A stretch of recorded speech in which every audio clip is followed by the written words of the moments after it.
The rain came down in sheets, turning the early evening sky almost as dark as night. Maya Thompson hurried from her car to her apartment building, clutching her jacket over her head. Thunder cracked overhead as she fumbled with her keys at the entrance door. "Just great," she muttered, finally pushing through into the lobby, her shoes squeaking on the tile floor. Her dark hair hung in wet strands around her face as she shook off the worst of the rain. Monday had already been difficult enough at Horizon Innovations, where she managed the customer service team. The last thing she needed was to get soaked on her way home. As Maya headed toward the elevator, something caught her eye through the glass doors. A man and a little girl huddled under the building's small awning, both drenched from the downpour. The man was trying to shield the child with his jacket while talking on his phone, his expression growing increasingly worried. Maya hesitated. She didn't know these people. They could be waiting for someone in the building. It wasn't her business, but the little girl looked cold, her small shoulders shivering. With a sigh, Maya walked back to the entrance and cracked open the door. "Hey," she called over the sound of the rain. "Are you okay out there?" The man looked up, relief flickering across his face at the human contact. He was tall with kind eyes and rain-darkened brown hair. "Not really," he admitted with a tired smile. "Our car broke down about a block away and I can't get a tow truck until morning. I've been calling hotels, but everything's booked because of some tech conference." The little girl, who couldn't be more than 8, pressed against her father's side, her wide eyes watching Maya cautiously. "Daddy," she whispered loudly. "I'm cold." Something in Maya's chest tightened. She thought about her small one-bedroom apartment upstairs. It wasn't much, but it was dry and warm. "Where are you trying to go?" Maya asked. "We just moved here," the man explained. "Our new place won't be ready until Wednesday, and our temporary housing fell through. I'm Jack, by the way, and this is Lily." The little girl gave a small wave, her other hand still clutching her father's. Maya took a deep breath. Her mother had always warned her about being too trusting, but she couldn't just leave a child out in this storm. There was something genuine about Jack's exhausted expression, the look of a parent at the end of his rope. "I live upstairs," Maya found herself saying. "It's not much, but you're welcome to crash on my couch tonight if you need a place to stay." Jack's eyebrows shot up in surprise. "That's incredibly kind, but we couldn't impose." A flash of lightning cut him off, followed immediately by a deafening crack of thunder.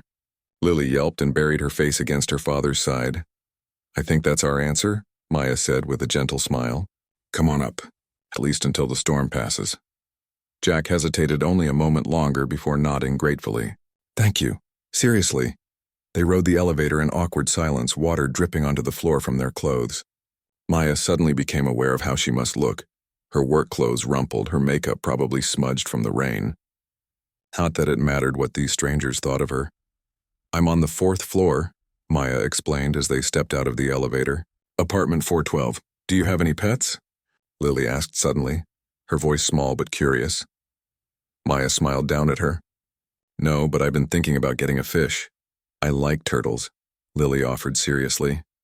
"Turtles are cool," Maya agreed as she unlocked her door, "though they need a lot of space." As they stepped inside, Maya felt a flash of self-consciousness about her modest apartment. The living room was small, with a gray couch that had seen better days and a coffee table cluttered with work papers. A tiny kitchen opened off to one side and a short hallway led to her bedroom and the bathroom. "It's not fancy," she said, flicking on lights, "but it's home." "It's perfect," Jack said sincerely. "We really appreciate this." Maya grabbed some towels from the bathroom and handed them over. "The bathroom's down the hall if you want to dry off properly. I can make some tea or hot chocolate if you'd like." "Hot chocolate." Lily perked up immediately, then looked to her father for permission. "Hot chocolate sounds amazing," Jack agreed. "But please don't go to any trouble." Maya waved away his concern. "It's just powder from a canister. No trouble at all."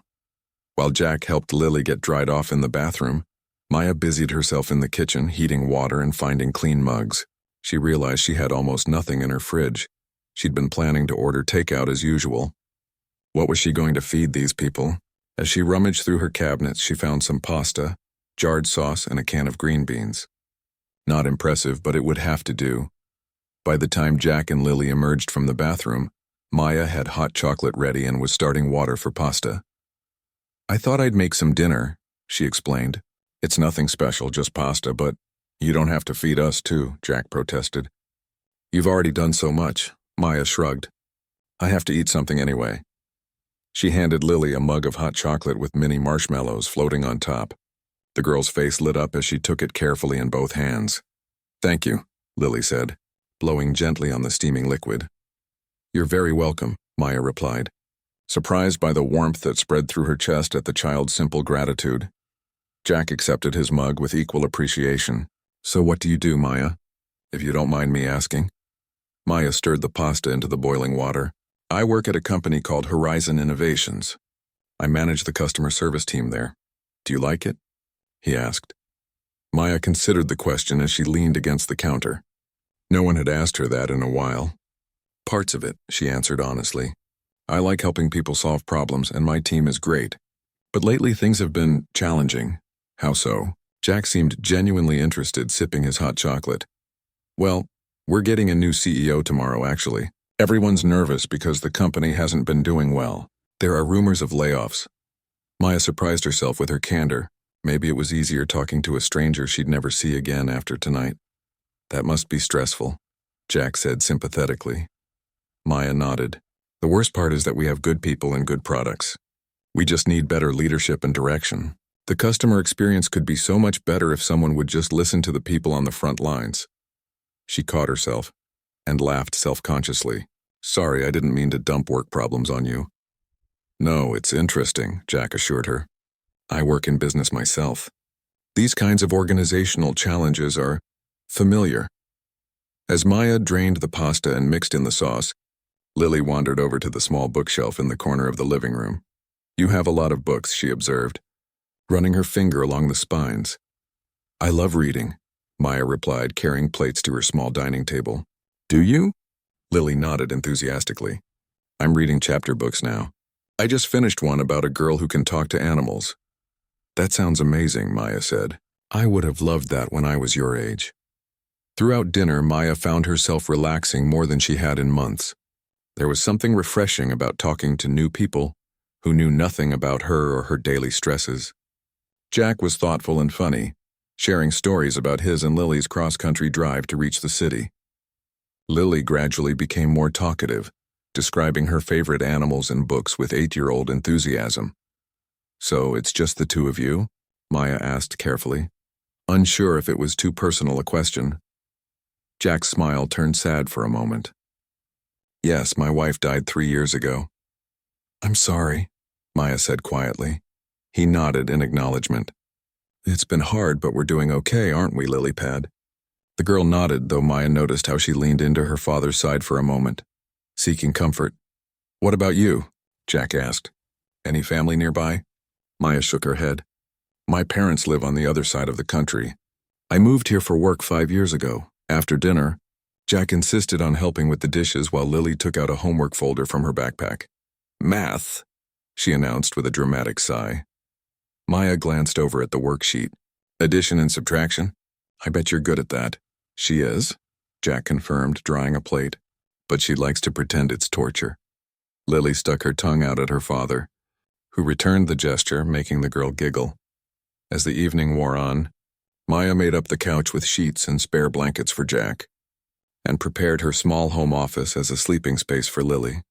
The girl's eyelids were drooping by 8:30. I think someone's ready for bed, Jack observed. I'm not tired, Lily protested through a yawn. Of course not, Jack said with a smile, guiding her toward the makeshift bedroom. But let's get you tucked in anyway. As they disappeared down the hallway, Maya sat on the edge of the couch, suddenly struck by how strange this situation was. She never did things like this, inviting strangers into her home, sharing meals, making small talk. Her life had fallen into such a routine of work, takeout dinners, and Netflix that she'd forgotten what it felt like to connect with new people. Maya? Lily's small voice called from the office. Can you read me a story? Daddy always reads me a story. Maya glanced toward the hallway where Jack appeared, looking apologetic. You don't have to, he said quietly. She's just used to our routine. No, it's okay, Maya replied, surprising herself again. I'd be happy to. She followed Jack into the small room where Lily was already snuggled under the blankets, her Maya stirred a pot of spaghetti sauce on the stove while trying to keep an eye on Lily, who sat at the small kitchen table, carefully coloring in a picture of a unicorn. The little girl's tongue poked out slightly in concentration as she selected a purple crayon from the small pack Maya had found in a drawer. "Is purple okay for a unicorn?" Lily asked, looking up with serious eyes. "I think unicorns can be any color you want them to be," Maya replied with a smile. "That's the great thing about them."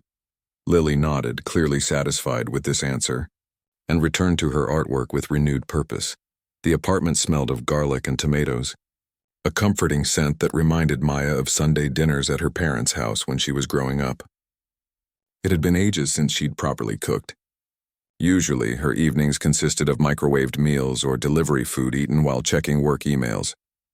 Jack walked into the kitchen, his hair still damp from the shower Maya had offered him. He'd changed into dry clothes, a simple blue t-shirt and jeans that had thankfully been in the bag he'd grabbed from their broken-down car. "Something smells amazing," he said, leaning against the doorframe. "Just pasta," Maya replied with a shrug, though she felt a small glow of pride. "Nothing fancy." "After the day we've had, it might as well be a 5-star meal," Jack said, his eyes crinkling at the corners when he smiled. "Can I help with anything?" "You could set the table?" "Plates are in that cabinet," Maya pointed with her wooden spoon. As Jack gathered dishes, Maya noticed how at ease he seemed in her kitchen, moving carefully around her small space as if they'd done this dance before. There was something comfortable about his presence that she hadn't expected. "Daddy, look at my unicorn." Lily held up her drawing proudly. "That's beautiful, sweetie," Jack said, pausing to admire the very purple creation. "I especially like the sparkles you added." "Those are magic sparkles," Lily explained matter-of-factly. "This unicorn can turn invisible when she wants to." "That's a very useful skill," Maya commented, straining the pasta in the sink.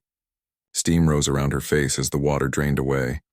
"I wish I could turn invisible sometimes," Jack said with a soft laugh, "especially during boring meetings." "What kind of work do you do?" Maya asked, realizing she still knew very little about her unexpected guests. Jack hesitated slightly before answering. "Business consulting, mostly. Helping companies figure out where they're going wrong and how to fix it." "So you're like a company doctor," Lily piped up, clearly having heard this explanation before. "Something like that," Jack agreed, ruffling his daughter's hair affectionately. "Companies get sick just like people do. They forget why they started or what they're good at." "That sounds exactly like what Horizon needs," Maya said, bringing the pasta to the table. "We've lost our way a bit lately." "How so?" Jack asked, his expression genuinely interested as he helped Lily into her chair. Maya served the pasta, thinking about how to explain. "Well, we started as this innovative tech company with amazing customer service. People loved us because we actually cared, but then we got bigger. Investors got involved, and suddenly it was all about profit margins and cutting corners."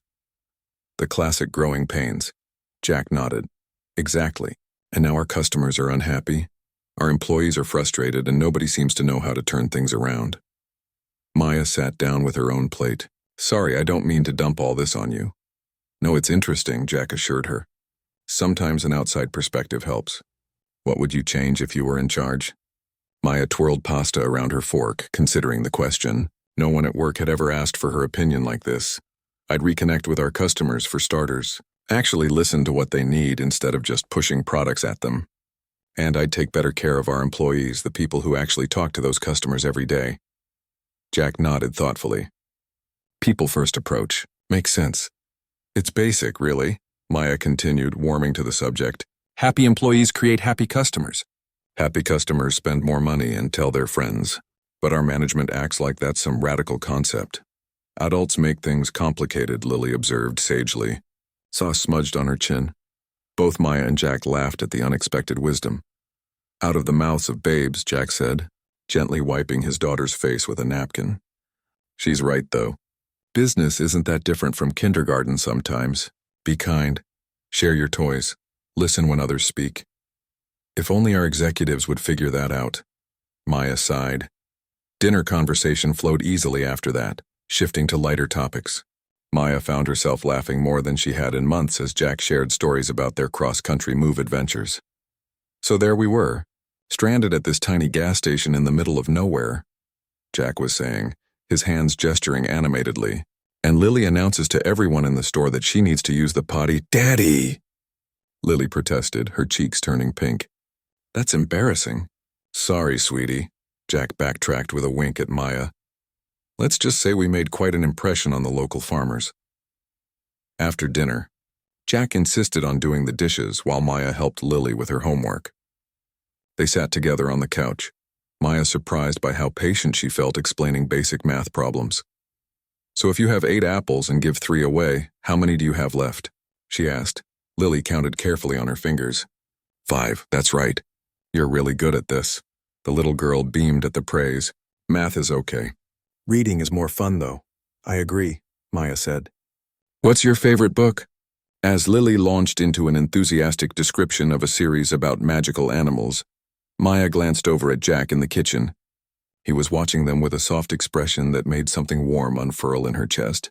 When he caught her eye, he mouthed a silent thank you that felt more meaningful than she could explain. Later, after Lily had finished her homework, the 3 of them settled on the couch to watch a cartoon movie Maya found on her streaming service. The storm outside had finally calmed to a gentle patter of rain against the windows. I love rainy nights, Maya commented, tucking her feet up under her. When I was little, I used to build blanket forts and read with a flashlight while listening to the rain. Can we build a fort? Lily asked immediately, eyes lighting up. Jack laughed. Sweetie, we've already imposed enough on Miss Maya. I don't mind, Maya found herself saying. I think I remember how to make a pretty good one. 20 minutes later, the living room had been transformed. Maya's dining chairs were arranged around the couch, draped with sheets to create a magical cave of soft fabric and cushions. Jack had found a string of forgotten fairy lights in Maya's hall closet, left over from last Christmas, which now twinkled overhead inside their creation. This is the best fort ever, Lily declared from her nest of pillows in the center. I have to agree, Jack said, ducking inside to join them. The space was tight, forcing the 3 of them to sit close together. Maya was suddenly aware of the absurdity of the situation, a grown woman building forts with people she'd just met. Yet somehow it didn't feel strange at all.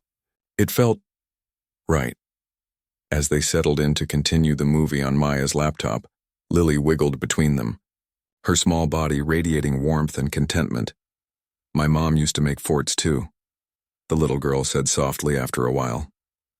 Jack went still beside her, and Maya held her breath, sensing they were entering fragile territory. She did, Jack confirmed gently. She made the best ones. I don't remember much about her, Lily admitted, her voice small. Just little things. Like what? Maya asked carefully. Lily thought for a moment. She smelled like lemons, and she sang songs about elephants, and she laughed really loud. Jack's eyes glistened in the soft light. That's right. She had the best laugh. She sounds wonderful, Maya said softly. Jack nodded, meeting her eyes over his daughter's head. She was. But it's been just us for 3 years now. You're doing an amazing job, Maya told him sincerely. Some days are harder than others, he admitted with a sad smile. Lily leaned her head against her father's arm. But we're a good team, right, Daddy? The best team, he agreed, kissing the top of her head. They watched the rest of the movie in comfortable silence, the rain providing a gentle soundtrack outside their fort. By the time the credits rolled, Lily's eyes were drooping. I think someone's ready for bed, Maya observed. Not tired, Lily protested automatically, even as she yawned widely. Of course not, Jack said, scooping her up. But let's get you tucked in anyway. While Jack helped Lily get ready for bed in the small office Maya had converted to a temporary bedroom, Maya tidied up the living room, leaving the fort intact. She couldn't remember the last time she'd had this much fun on a Monday night. When Jack returned, he found Maya sitting on the couch with 2 mugs of tea. She's out like a light, he said, accepting one of the mugs gratefully. Thank you for everything tonight. For dinner, for the fort, for being so kind to her. It's been nice having you both here, Maya admitted. My place usually feels too quiet. No roommates? No boyfriend? Jack asked, then quickly added, Sorry, that's nosy of me. Maya laughed softly. It's fine, no to both. I had a roommate when I first moved here, but she got married last year. And dating? She made a face. Let's just say the apps haven't been kind. I hear you, Jack sighed. I've been focused on Lily. Dating as a single parent is complicated. I can imagine, Maya said, then hesitated before asking, "How did you lose your wife, if you don't mind me asking?" Jack stared into his mug for a moment. "Cancer. It was quick, only 4 months from diagnosis to the end. Alice was always vibrant, full of life. Watching her fade away was the hardest thing I've ever experienced." "I'm so sorry," Maya said, wishing she had better words to offer. The hardest part was explaining it to Lily. She was only 5 then. Jack took a deep breath. "But kids are resilient, more than we give them credit for. She seems like a wonderful child," Maya said. "You've clearly done right by her." Jack looked up, his eyes meeting Maya's. "Thank you for saying that. Some days I'm not so sure." "Well, I am," Maya said firmly. "The way she looks at you, that's not something you can fake. She trusts you completely." A comfortable silence fell between them as they sipped their tea. Outside, the rain had finally stopped, leaving a gentle dripping from the eaves. "So tomorrow's the big day with your new CEO?" Jack asked after a while. Maya groaned. "Don't remind me. Everyone's nervous. He has a reputation for major restructuring. Maybe that's what the company needs," Jack suggested, "maybe. But it's still scary. I've worked hard to build my team. I don't want to see good people lose their jobs because of bad decisions made above them." Jack considered this. "In my experience, the best leaders recognize talent when they see it. If you're as good at your job as you seem to be at everything else, I think you'll be fine." Maya felt her cheeks warm at the compliment. "Let's hope this new guy sees it that way. What's his name?" "Maybe I've heard of him," Jack asked, his expression casual. "Jackson Reed," Maya replied. "Apparently he's some hotshot turnaround specialist." If she hadn't been watching closely, she might have missed the slight tensing of Jack's shoulders. "Sounds impressive," he said after a beat. "We'll see," Maya shrugged. "I just hope he actually listens before he starts making changes." Jack nodded thoughtfully. "The best decisions come from understanding the people who will be affected by them." "Exactly," Maya said, warming to the subject. "That's what I've been saying. You can't fix a company without understanding its heart, the employees who make it run and the customers who keep it alive." "You should tell him that tomorrow," Jack suggested. Maya laughed. "Right, I'm sure he'll call me right up to the executive floor for my opinion. Why not? Sometimes the best insights come from unexpected places." Maya shook her head, amused by the notion. "I'll stick to managing my team and hoping for the best." They talked for another hour, moving from work to favorite books, travel dreams, and childhood memories. Maya couldn't remember the last time conversation had flowed so easily with someone new. Eventually, Jack glanced at his watch. "It's getting late." "You have a big day tomorrow." "True," Maya agreed reluctantly. "I should get some sleep." As they stood, there was a moment of awkwardness, the natural end to an evening between friends. But they weren't quite friends yet, were they? "Thank you again," Jack said softly, "for everything." "It was my pleasure," Maya replied, and she meant it. "I'm glad your car broke down outside my building," Jack laughed. "That's probably the first time anyone's been glad about my car troubles." Their eyes met and something unspoken passed between them. Not romance exactly, but recognition. Two people connecting in a world that often felt disconnected. "Good night, Jack," Maya said finally. "Good night, Maya. Good luck tomorrow." As Maya got ready for bed, she realized she felt lighter than she had in months. Whatever happened at work tomorrow with the new CEO, at least she'd done something good today. She'd helped people who needed it, and found unexpected joy in the process.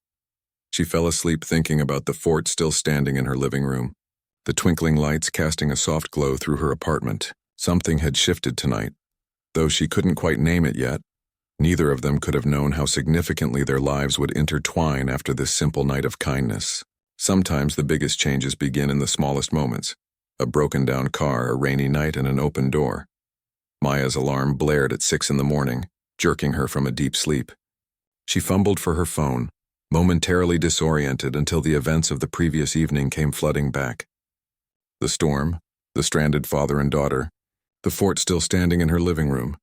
Jack and Lily, she murmured to herself, wondering if they were already awake. She slipped out of bed and into her robe, padding quietly into the hallway. The apartment was silent except for the soft hum of the refrigerator. Peering into the living room, Maya saw that the fort was empty, the blankets neatly folded on the couch. The makeshift bed she'd prepared for Jack looked barely slept in. A note sat on the kitchen counter, propped against a mug. Maya picked it up, recognizing Jack's handwriting from when he'd helped Lily with her homework. Maya, we didn't want to disturb your rest before your big day. Lily and I had to get an early start. The tow truck is coming at 7 and we have some errands before I start my new job. Thank you seems inadequate for your kindness last night, but it's all I have to offer right now. You turned what could have been a miserable situation into a lovely evening for both of us. I've put my number below. I'd like to properly thank you sometime, maybe dinner? No pressure, just a genuine desire to repay your hospitality. Wishing you luck with the new CEO today. Remember what I said? The best leaders recognize talent when they see it. Don't sell yourself short. Jack, and Lily, who says thank you for the unicorn fort. Maya smiled, running her finger over the phone number at the bottom of the page. She felt a twinge of disappointment that they'd left without saying goodbye, but understood the desire to let her sleep. Pulling out her phone, she saved Jack's number, debating whether to text him right away or wait until after work. Before she could decide, her phone buzzed with a reminder. All hands meeting with new CEO, 9 a.m. sharp.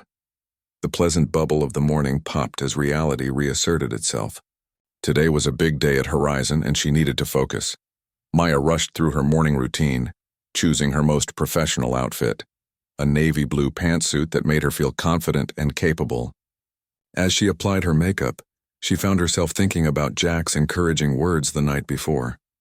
The best leaders recognize talent when they see it. She repeated to herself in the mirror, straightening her shoulders. On the subway ride to work, Maya found herself distracted from her usual pre-meeting anxiety, her thoughts drifting back to the evening before. The easy conversation, the fort building, the way Lily had snuggled between them during the movie. It had felt comfortable in a way that surprised her, like they'd known each other much longer than a few hours. She almost missed her stop, jumping up at the last second to squeeze through the closing doors. The Horizon Innovations building loomed ahead, its glass and steel structure gleaming in the morning sun. Maya took a deep breath and headed inside. The lobby buzzed with more energy than usual. Employees huddled in small groups, voices low and speculative. Maya caught snippets as she passed. Heard he fired the entire executive team at his last company. My cousin works at Tech Vision, says he turned them around in 6 months, completely restructured their whole approach. Maya nodded to familiar faces as she made her way to the elevator, trying not to let the nervous energy affect her. Change was inevitable in the business world and sometimes necessary. Still, she couldn't help worrying about her team. In the customer service department, she found her direct reports already gathered around Priya's desk, coffee cups in hand. "Morning, boss," Raj called as she approached. "Ready for the big reveal?" "As ready as I'll ever be," Maya replied, setting her bag down at her desk. "Any new rumors this morning?" "Apparently he arrived super early," Priya said, leaning forward conspiratorially. "Kathy from reception says he was here at 6 touring the empty offices. Getting the lay of the land before the troops arrive." Raj nodded. "Smart move." "Well, we'll all meet him soon enough," Maya said, checking her watch. "The all hands is in 30 minutes. I want everyone looking sharp and positive, okay? First impressions matter." As her team dispersed to their desks, Maya opened her computer and quickly scanned through customer service tickets from the previous day, making sure nothing urgent had been missed. She found herself working with unusual focus, the mundane tasks a welcome distraction from her nerves. At 10 minutes to 9, Maya gathered her team and led them to the large conference room, where the all-hands meeting would be held. The space was already filling up, a buzz of nervous energy palpable in the air. "Front row seats," Raj suggested, pointing to several empty chairs near the stage. Maya shook her head. "Middle is fine. No need to look too eager." They settled into a row midway through the room, Maya automatically taking note of who from upper management was already present. The CFO sat in the front row looking tense, while the head of product development whispered urgently to the marketing director several seats away. As the clock ticked closer to 9, more employees filed in until the room was packed. Maya's palms felt slightly damp, and she wiped them surreptitiously on her pants. At precisely 9 o'clock, Vivian Chen, the head of HR, walked onto the small stage at the front of the room. The buzz of conversation immediately died down. "Good morning, Horizon Innovations," Vivian began, her voice carrying clearly through the sound system.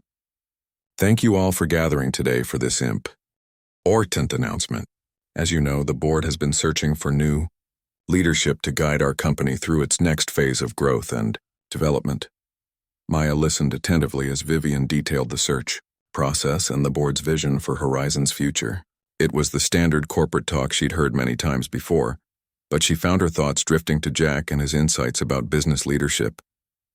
He'd seemed to understand exactly what Horizon needed, perhaps because he dealt with similar situations in his consulting work. "And so it is my pleasure to introduce our new Chief Executive Officer," Vivian was saying, pulling Maya's attention back to the present. "He comes to us with an impressive track record of revitalizing companies and refocusing them on sustainable growth. Please join me in welcoming Mr. Jackson Reed."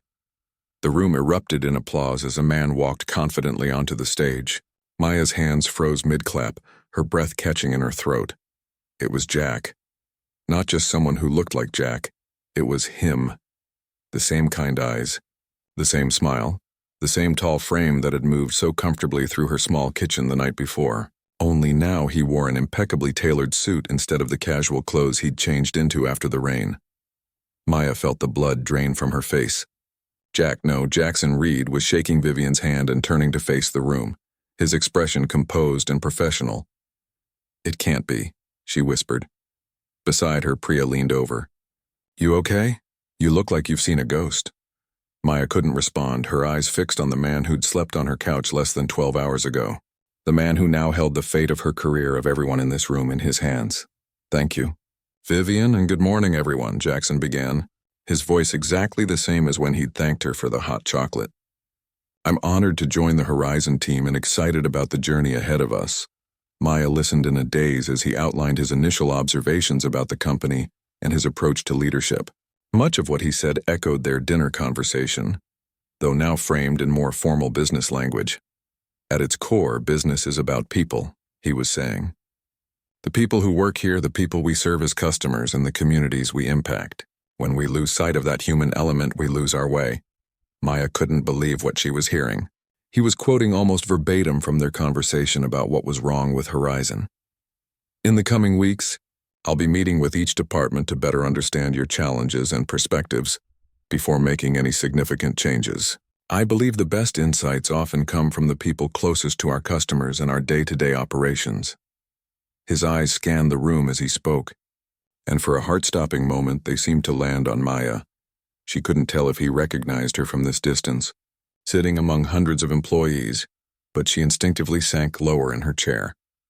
The rest of the meeting passed in a blur. Jackson outlined his general philosophy and timeline, then took a few carefully screened questions. Throughout it all, Maya sat rigid in her seat, trying to process this impossible coincidence. Had he known? Had he recognized her name when she mentioned Horizon? Why hadn't he said anything? As the meeting concluded and people began filing out, Raj turned to her with enthusiasm. "He seems pretty solid, right?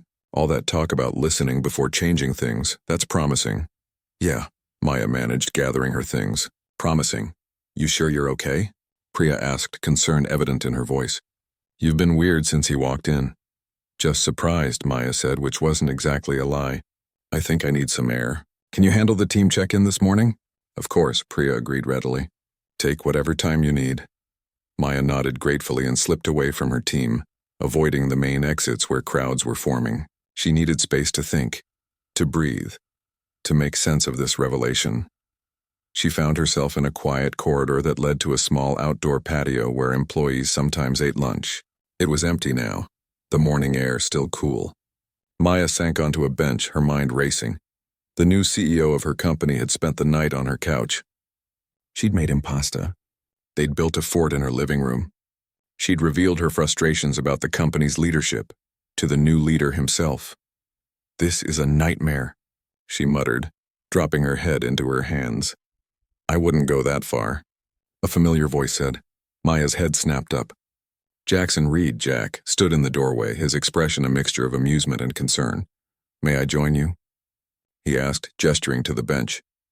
Maya nodded mutely, too stunned to form words. He sat beside her, maintaining a respectful distance. Up close, the transformation was even more striking. His casual demeanor from the night before had been replaced by an aura of authority and confidence, though his eyes still held the same warmth. "I owe you an explanation," he began. "You think?" Maya finally found her voice. "You let me ramble on about everything wrong with Horizon, with the leadership when you knew you were about to take over.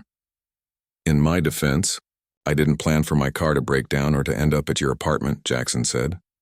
"And once I realized you worked at Horizon, I was curious." "Curious?" Maya repeated incredulously. He nodded.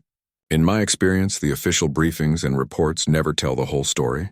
What you shared, your frustrations, your ideas, that was honest feedback untainted by knowledge of who I was. It was invaluable." Maya stared at him, processing his words. "So last night was what, some kind of undercover boss moment?" Jackson winced. "No, not at all. It was a genuine coincidence that turned into an unexpected opportunity to hear the unfiltered truth." He paused, his expression softening.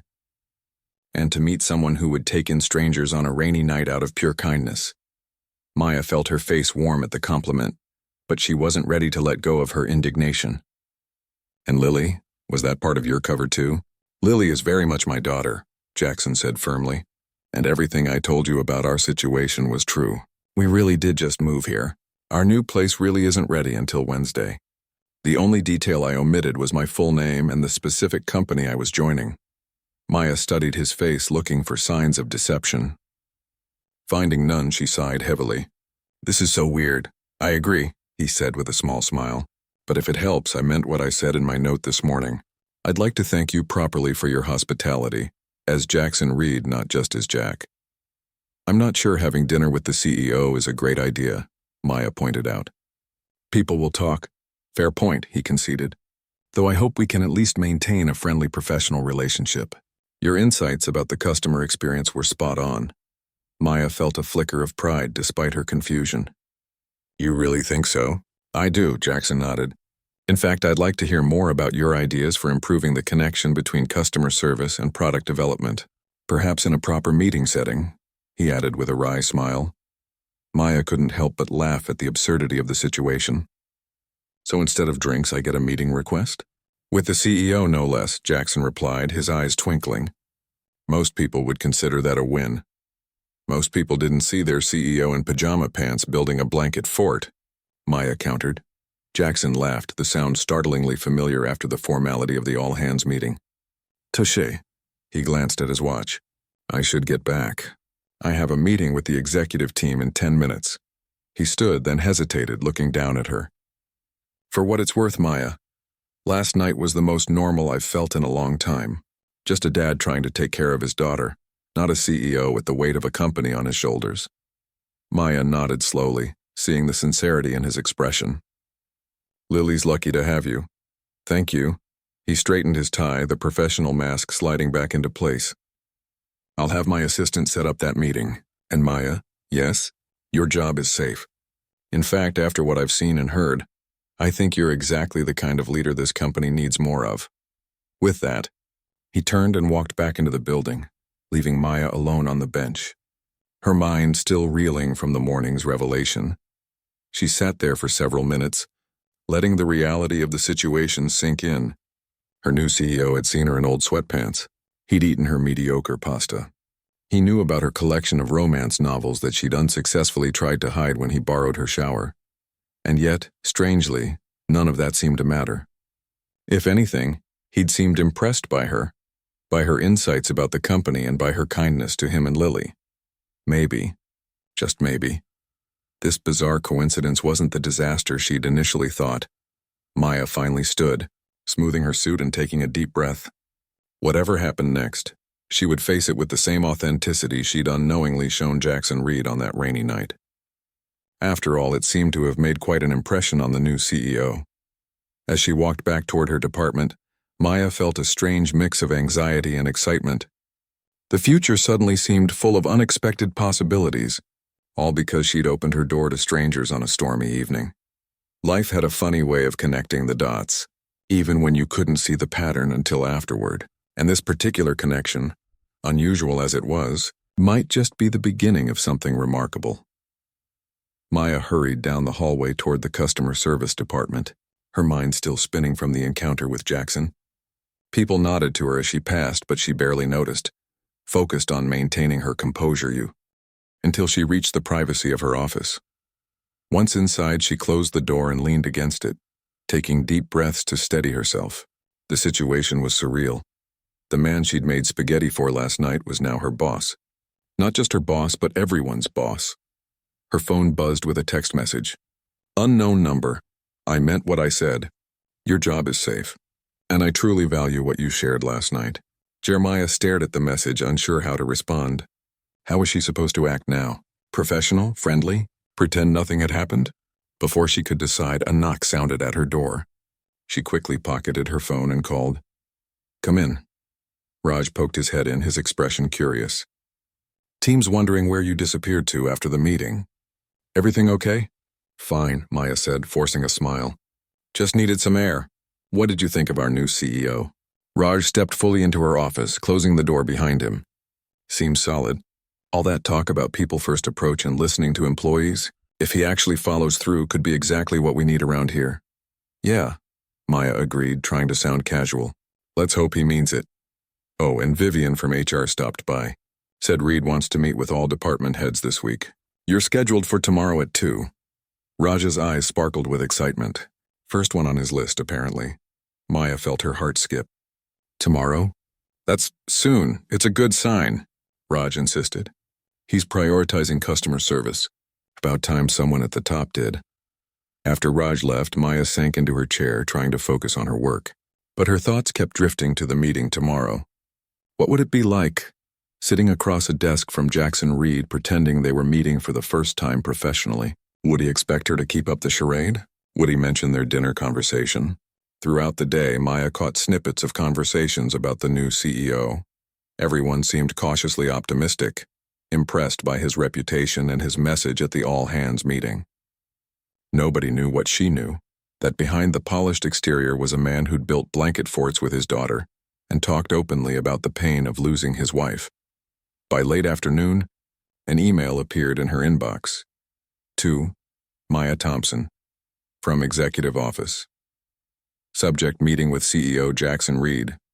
Ms. Thompson, your presence is requested for a meeting with CEO Jackson Reed tomorrow, Tuesday, at 2 p.m. in the Executive Conference Room. Please prepare a brief overview of current customer service operations, key challenges, and any strategic recommendations you may have. Regards, Diane Porter, Executive Assistant to the CEO. Maya read the email twice, noting the formal tone.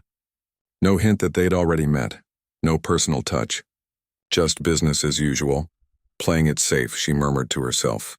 Perhaps that was for the best. As she gathered her things to leave that evening, Priya stopped by her desk.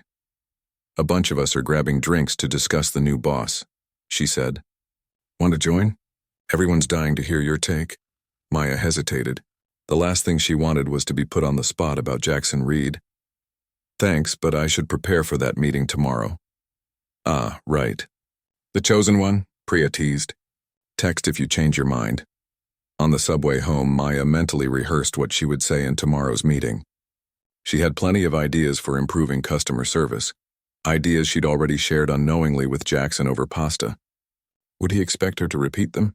Or would he assume she was just telling him what she thought he wanted to hear? Maya's apartment felt strangely empty when she returned. The fort was gone now, the furniture back in its proper place. But evidence of her visitors remained. A crayon left under the coffee table, a small unicorn drawing taped to the refrigerator that Lily must have left as a thank you. As she made herself a simple dinner, ironically, leftover pasta, Maya's phone buzzed again. Lily wanted me to tell you the tow truck fixed our car. She also says the unicorn fort was the most amazing thing ever, and hopes we can build another one someday. Sorry if that's awkward now. Sure, despite herself, Maya smiled. She typed back, glad the car is fixed. Tell Lily I said the fort was pretty amazing too. She hesitated before adding, how do you want to handle tomorrow's meeting? The reply came quickly, professionally. I value your insights and want to hear more about your ideas for customer service improvements. The personal connection stays between us. Maya felt a mix of relief and something like disappointment. Of course, they needed to keep things professional. Anything else would be inappropriate and potentially damaging to her reputation. Still, there had been something genuine in their connection that seemed a shame to pretend never happened. Understood. See you at 2 p.m., Mr. Reed. She added a small smile emoji, then immediately regretted it. Too casual? Before she could overthink it further, his response appeared. Looking forward to it, Ms. Thompson. And for what it's worth, I meant what I said this morning. You're exactly the kind of leader Horizon needs more of. Maya set down her phone, a warm feeling spreading through her chest despite her best efforts to remain detached. She spent the evening preparing for the meeting, outlining customer service improvements with the same passion she'd expressed over dinner with Jackson. The following morning, the customer service department buzzed with news of reorganization plans already being implemented in other departments. The marketing team had been restructured overnight, with several positions eliminated and new ones created. Think that's coming our way? Raj asked as he dropped into the chair opposite Maya's desk. I don't know, she answered honestly, but I intend to make our case this afternoon. If anyone can convince him of our value, it's you, Raj said confidently. Maya wished she shared his certainty.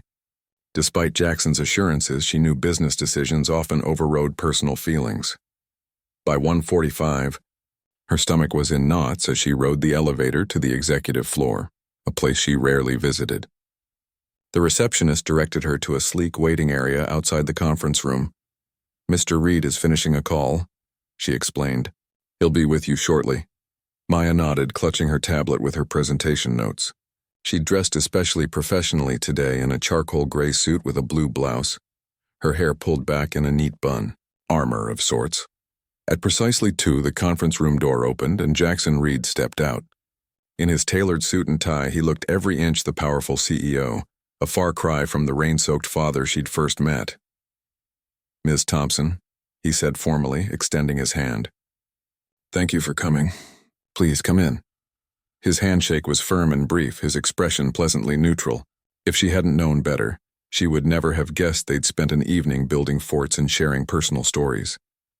The conference room was intimidating, all glass and chrome, with floor-to-ceiling windows overlooking the city.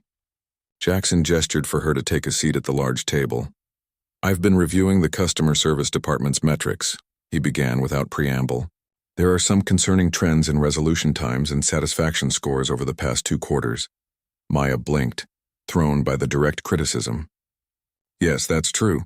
We've been understaffed since the last round of budget cuts, and the new product release had some issues that generated more complaints than usual. Jackson nodded, making notes on his tablet. I see. And what would you recommend to address these issues?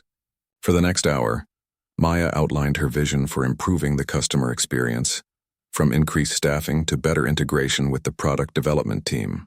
As she spoke, Jackson asked pointed questions that pushed her to defend her ideas with data and specifics.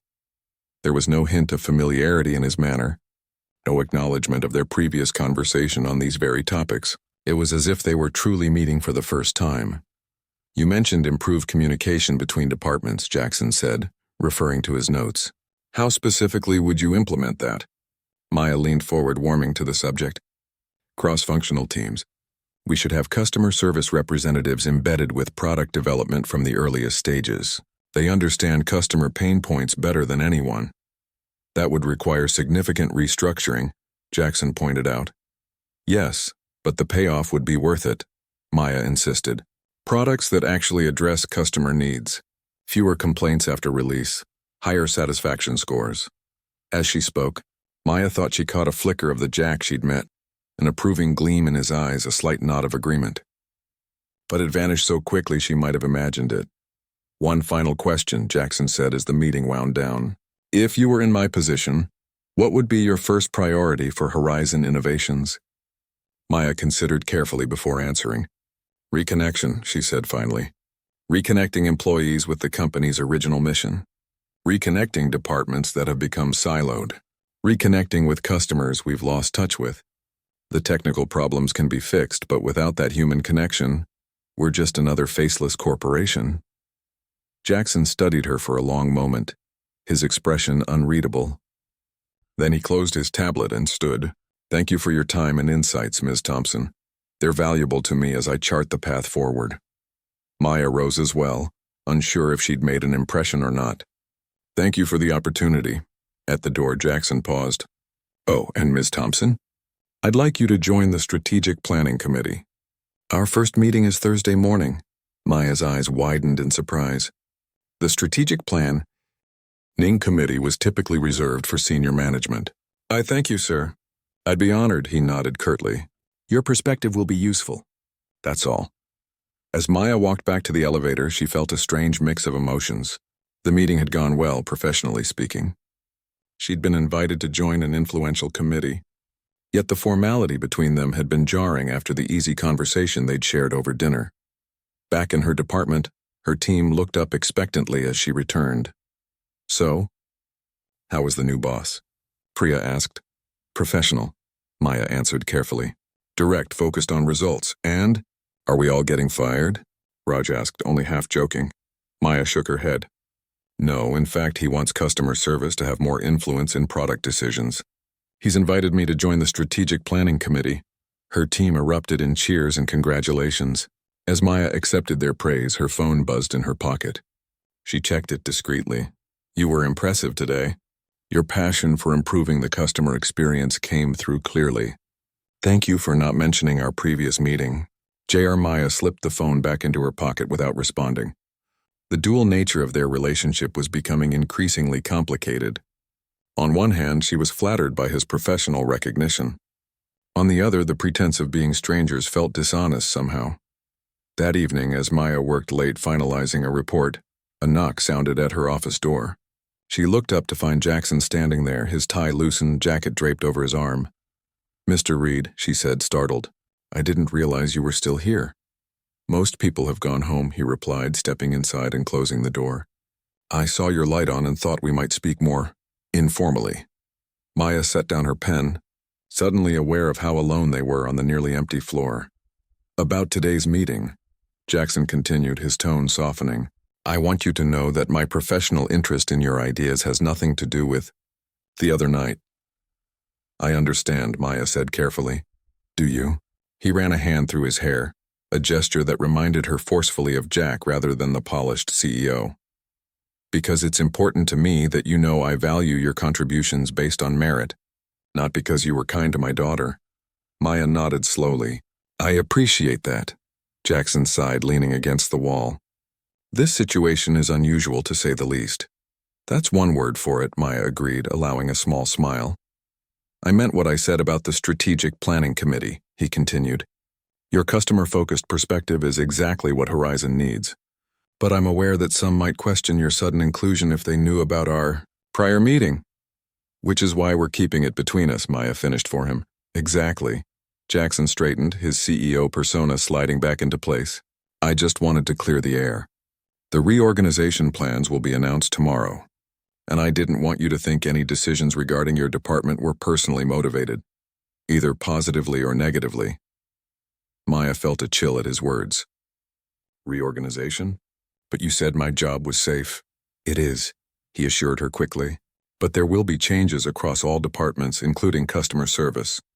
It's necessary for the company's survival." "What kind of changes?" Maya asked, her heart sinking. Jackson hesitated before answering. "Some positions will be eliminated.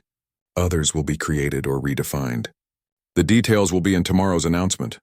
Maya stood, suddenly angry. "So much for valuing employee input. You've already made all these decisions?" "The broad strokes, yes," Jackson admitted, "based on financial realities and market position. But the implementation, how we support affected employees, how we restructure teams, that's where your input will be critical." "That's not the same thing as having a say in the decisions," Maya pointed out. "No, it's not," Jackson agreed, his tone regretful but firm. "Sometimes leadership means making difficult choices for the greater good." The gulf between them suddenly felt enormous. He was the CEO making company-altering decisions from on high. She was a middle manager worried about her team. Their brief connection over pasta and forts seemed like a distant memory. "I should get back to work," Maya said stiffly. Jackson studied her for a moment, then nodded. "Of course. Good night, Ms. Thompson." Good night, Mr. Reed. After he left, Maya sank back into her chair, the weight of tomorrow's announcement heavy on her mind. She'd allowed herself to believe that their personal connection might somehow protect her team, that Jack's understanding nods as she'd ranted about corporate short-sightedness meant he truly got it. But Jackson Reed had a company to save, and personal feelings couldn't factor into those decisions. The next morning, Maya arrived early to find her team already gathered, whispering nervously. "Is it true?" Priya asked as soon as Maya walked in. "The whole customer support section is being outsourced?" "What?" Maya stared in shock. "Where did you hear that?" "It's all over the building," Raj explained. "Someone leaked the reorganization plans. They're saying half the department will be gone by next month." Before Maya could respond, her phone buzzed with a message. "Emergency executive meeting, 9 a.m. The reorganization plans were leaked. We need to announce immediately. Please join us." Maya looked up at her anxious team, their worried faces reflecting the uncertainty that had plagued Horizon for months. Whatever was coming, she needed to be there to advocate for them. "I don't know what's true and what's rumor," she told them honestly, "but I've been called to an emergency meeting with the executive team. I promise I'll fight for every single one of you." As she headed toward the executive floor for the second time in as many days, Maya steeled herself for battle. Jackson Reed might have been a kind father and an engaging dinner companion, but as CEO, his decisions would impact real lives, including those of the people who trusted her to lead them. Their brief personal connection now seemed like both a blessing and a curse. It gave her unique insight into the man behind the title, but it also complicated what should have been a straightforward professional relationship.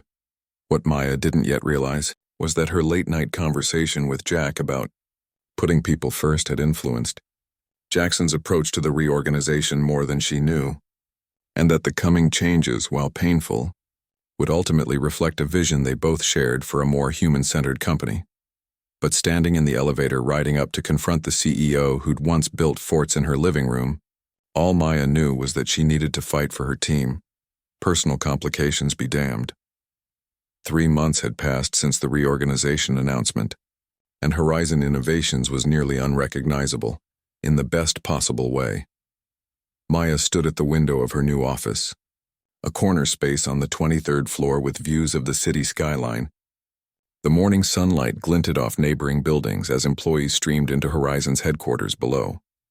From this height, they looked like colorful dots moving with purpose, each one part of the company's remarkable transformation. A soft knock on her open door pulled Maya from her thoughts. "Ready for the big day?"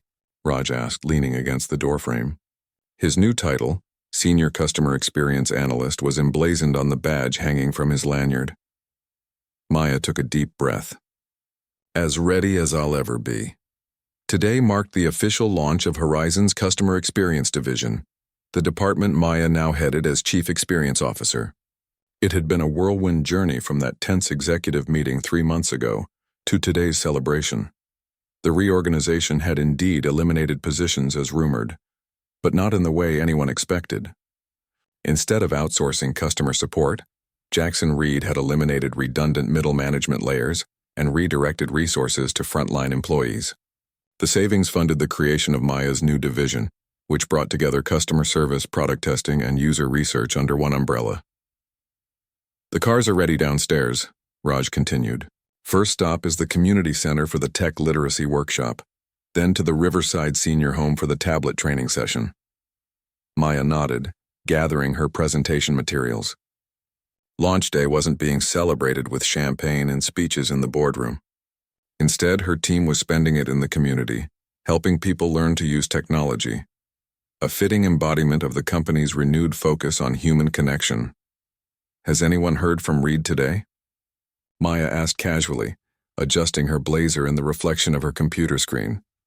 "Just the usual morning email," Raj replied, "though rumor has it he'll make an appearance at the community center." Maya felt a flutter in her stomach that she tried to ignore. Her relationship with Jackson Reed had remained strictly professional these past months, despite the lingering awareness of their unusual first meeting. They worked closely together on the restructuring and the new division launch, but always with others present. Always focused on business, The only personal touch had been a handwritten note accompanying her promotion letter. "You were right about what Horizon needed. Thank you for showing me the heart of the company."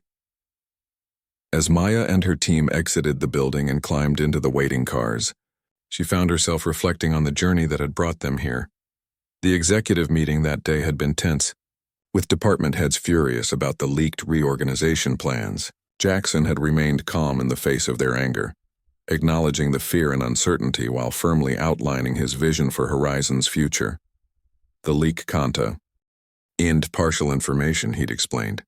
"Yes, positions will be eliminated, primarily in redundant management layers that have slowed our decision-making and distanced us from our customers. But every affected employee will be offered either a new role or a generous severance package." When the VP of Operations had scoffed, asking where these magical new roles would come from, Jackson had smiled and revealed the centerpiece of his plan, the new Customer Experience Division. "Ms. Thompson will lead this division," he'd announced, nodding toward Maya. "Her team will work directly with product development to ensure customer needs drive innovation, not the other way around." The memory still made Maya smile. The looks on her colleagues' faces when Jackson had named her to the executive team a middle manager suddenly elevated to the C-suite had ranged from shock to envy to grudging respect. What none of them knew was how she'd fought him on it initially, insisting in a private meeting afterward that the promotion looked like favoritism. "It's not favoritism if you've earned it," Jackson had countered. "Your ideas for connecting customer service with product development were already on my whiteboard before I ever met you. The fact that I like you as a person is irrelevant to your qualifications." Still, Maya had insisted on a transparent process. Her promotion wasn't announced until after she'd presented her vision for the new division to the board and been unanimously approved. The car pulled up at the community center, interrupting Maya's thoughts. The building buzzed with activity as volunteers set up laptops and tablets for the morning's workshop. "Ms. Thompson," a small voice called out as Maya entered the main hall. Lily Reed bounded toward her, a volunteer badge hanging around her neck that nearly reached her knees. "Lily! What are you doing here?" Maya crouched down to the little girl's level, genuinely delighted to see her. "Daddy said I could help today since there's no school," Lily explained importantly. "I'm in charge of snacks and making sure nobody feels left out." "That's a perfect job for you," Maya said, remembering how thoughtful the child had been even during their brief encounter months ago. "Dad's in the director's office," Lily added with a conspiratorial whisper. "He's pretending he's just here to observe, but he made us practice his speech in the car 3 times. Maya laughed, warmth spreading through her chest. "I won't tell him you told me." As Lily skipped off to arrange cookies on a tray, Maya took in the scene around her. Horizon employees in blue company shirts were helping senior citizens and low-income families set up email accounts and learn basic computer skills. These same families would each receive a refurbished laptop or tablet as part of Horizon's new community outreach program, another initiative born from the restructuring. Quite a change from the corporate workshops of the past, isn't it? Maya turned to find Jackson standing behind her, looking more relaxed than she'd seen him at work, dressed in the same blue volunteer shirt as everyone else, sleeves rolled up, company badge hanging casually around his neck. "It certainly is," she agreed. "But a good one." Jackson surveyed the room with evident satisfaction. "When you talked about reconnecting with customers that night in your apartment, this isn't exactly what I pictured, but somehow it feels right." It was the first time in months he'd directly referenced their initial meeting. Maya felt her cheeks warm slightly at the memory.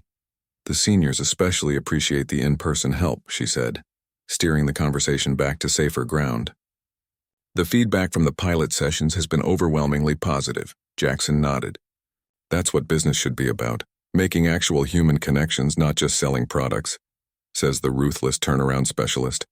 Maya teased gently. He laughed. "Maybe I'm evolving, Dad," Lily called from across the room. "They need help setting up the projector." "Duty calls," Jackson said with a smile. "By the way, I hope you're ready for your spotlight moment at tonight's company celebration. The board is impressed with what you've accomplished in such a short time." Before Maya could respond, he was gone, weaving through the crowd toward his daughter. The day passed in a blur of activity. First, the community center workshop. Then the session at the retirement home where Maya's team helped seniors connect with faraway grandchildren through video calls. Throughout it all, Maya observed Jackson working alongside everyone else. No hint of CEO privilege in his manner. By evening, when they returned to Horizon headquarters for the company celebration, Maya was exhausted but exhilarated. The atrium had been transformed with lights and decorations. A stage set up at one end where Jackson would officially announce the successful launch of several initiatives from his reorganization plan. "You clean up nice," Priya commented as Maya joined her near the refreshment table. "That dress is killer." Maya smoothed the fabric of her blue cocktail dress self-consciously. "Thanks. Thought I should look the part of an executive for once." "Well, you nailed it," Raj agreed, appearing with drinks for all of them. To our fearless leader and her unstoppable team. As they clinked glasses, Maya felt a surge of pride. Despite the initial uncertainty, her team had emerged from the reorganization stronger and more motivated than ever. The customer satisfaction metrics, which had been declining for years, had risen dramatically in just 3 months. "Ladies and gentlemen," a voice announced over the sound system, "please welcome our CEO, Jackson Reed." The crowd applauded as Jackson took the stage, looking every inch the successful executive in his tailored suit. Maya spotted Lily sitting in the front row wearing a pretty dress and swinging her legs excitedly. "Thank you all for being here tonight," Jackson began. 3 months ago, I announced changes that many of you found concerning. I understand that change is difficult, especially when it affects our livelihoods and the company we've invested ourselves in. Tonight, I'm proud to report that those changes have yielded remarkable results. The screens behind him lit up with charts showing improved metrics across all departments: customer satisfaction, employee engagement, and most importantly, revenue growth after 6 straight quarters of decline. "These numbers tell a story," Jackson continued. "But they don't tell the whole story. The real transformation at Horizon Innovations isn't measured in percentages or profit margins. It's measured in the renewed sense of purpose I see in this room." Maya listened as Jackson highlighted various success stories from the reorganization, the streamlined production process, the improved internal communication systems, the new community outreach programs. His vision had touched every aspect of the company. "But there's one initiative I'm particularly proud of," Jackson said, his voice warming. "The creation of our Customer Experience Division has fundamentally changed how we develop and deliver our products. Tonight, I'd like to acknowledge the person whose insight and leadership made this possible." Maya's heart raced as Jackson looked directly at her. 3 months ago, before most of you had even met me, I had an encounter that shaped my approach to Horizon. On a stormy night, my daughter and I found ourselves stranded with a broken-down car and no place to stay. A murmur rippled through the crowd as people glanced at Lily, who was beaming proudly in the front row. "A Horizon employee took us in, complete strangers, and showed us extraordinary kindness," Jackson continued. "During that evening, without knowing who I was, this person shared her passionate vision for what Horizon could be if it reconnected with its heart, its employees and customers." Maya felt her cheeks flush as heads began to turn in her direction. Beside her, Priya's mouth dropped open in shock. "Maya Thompson showed me the heart of this company before I ever set foot in this building," Jackson said, now looking directly at her. "Her insights that night became the foundation for the changes we've implemented together. Maya, would you join me on stage?" On wobbly legs, Maya made her way to the stage, aware of the stunned expressions and whispered conversations around her.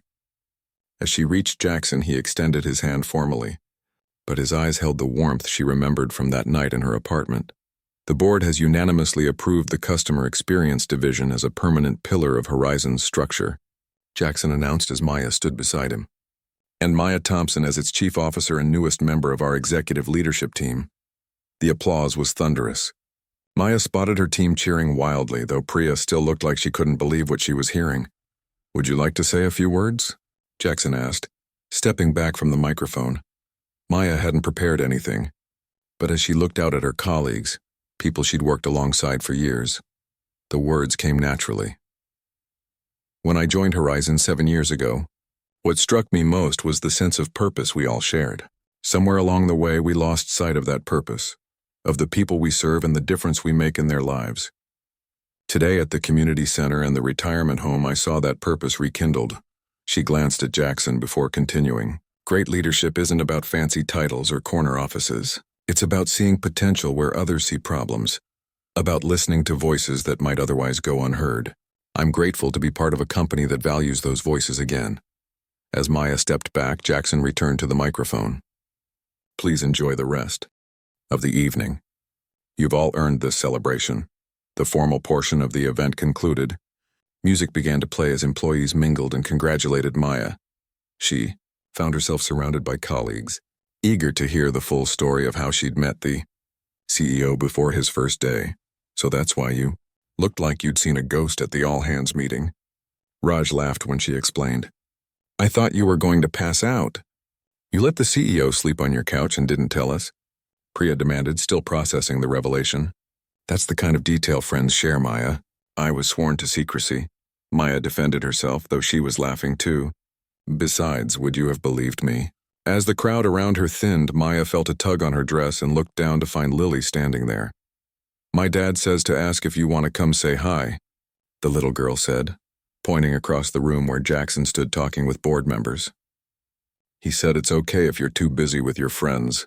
I'm never too busy for you, Maya assured her, taking the child's outstretched hand. As they weaved through the crowd, Lily chattered about her day helping at the community center. I showed 5 different grandmas how to send pictures on their phones. And one grandpa taught me a card trick. Sounds like you were the real star today, Maya said. Dad says you're the star, Lily corrected matter-of-factly. He says you're the smartest person at Horizon. Maya felt her cheeks warm again. Your dad is very kind. He likes you, Lily stated with the blunt honesty of an 8-year-old. He says you're easy to talk to. Before Maya could formulate a response to this unexpected information, they reached Jackson, who excused himself from his conversation. I see my messenger found you, he said with a smile. I hope she wasn't too persuasive. Not at all, Maya replied. She was telling me about her successful day teaching grandmas about phone pictures. She's a natural teacher, Jackson said proudly, resting a hand on his daughter's shoulder. Gets that from her mother. A comfortable silence fell between them, broken when Lily announced, I'm going to get another cookie, and darted off toward the refreshment table. She seems to have adjusted well to the move, Maya observed, watching the little girl navigate confidently through the crowd. Better than I expected, Jackson agreed. Having a stable home has helped. Our new place finally has all the boxes unpacked. That's good to hear. Another silence, less comfortable this time. There was a tension between them. Not unpleasant, but undeniable. 3 months of strictly professional interaction despite their unique shared experience. I meant what I said up there, Jackson said finally. That night in your apartment shaped everything I've done at Horizon.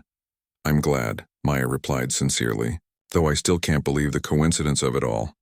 I've been thinking about that, Jackson said, his expression thoughtful. Maybe it wasn't coincidence. Maybe it was exactly what both of us needed at exactly the right time. Maya considered this. What, you think the universe conspired to break down your car outside my building? Stranger things have happened, Jackson replied with a smile. And speaking of strange things happening, I have a favor to ask. Of course. Lily's birthday is next weekend. She's been talking nonstop about recreating the unicorn fort from your apartment. Jackson ran a hand through his hair in a gesture that reminded Maya powerfully of that first night. I know it's probably inappropriate to ask, given our professional relationship, but I'd love to, Maya interrupted, surprising herself with the quickness of her response. Jackson's eyebrows rose. You would? Absolutely. No child should be deprived of a proper unicorn fort on their birthday. Maya smiled. Besides, now that everyone knows how we met, we don't have to pretend it never happened, right? Right, Jackson agreed, looking relieved. Though to be clear, this isn't, I'm not asking me on a date, Maya finished for him, amused by his sudden awkwardness. I know. It's for Lily. Exactly. Jackson nodded, perhaps too emphatically. For Lily. But something in his eyes suggested otherwise, a warmth that went beyond professional appreciation or even friendship. Dad. Lily reappeared, cookie in hand. Can Maya come over for movie night tomorrow? We're watching the one with the dragons, remember? Jackson looked apologetically at Maya. Sorry, she gets ahead of herself sometimes. Actually, Maya found herself saying, I don't have plans tomorrow night. Movie night sounds fun. Jackson's expression shifted from surprise to pleasure. Really, it's usually just pizza and cartoons. Nothing fancy. Those happen to be two of my favorite things, Maya replied. Later, as the celebration wound down and employees began to depart, Maya stood again at the window of her new office, gazing out at the city lights. The past 3 months had transformed Horizon Innovations from a struggling company to a revitalized organization with purpose and direction. But more than that, they had transformed Maya herself, from a middle manager frustrated with corporate limitations to an executive with the power to implement real change. A knock at her door revealed Jackson. His tie loosened after the long day. "Just wanted to confirm movie night details before heading out," he said, leaning against the doorframe much as he had that first night in her apartment. 7 o'clock, okay? "I can text you the address." 7 is perfect, Maya agreed. Jackson hesitated, then stepped further into the office. "I should probably clarify something. While tomorrow is definitely just a casual movie night with Lily." "Yes?" Maya prompted when he paused. At some point, when enough time has passed and it doesn't seem like a conflict of interest, Jackson met her eyes directly. "I'd like to ask you to dinner. Just the two of us. To properly thank you for everything."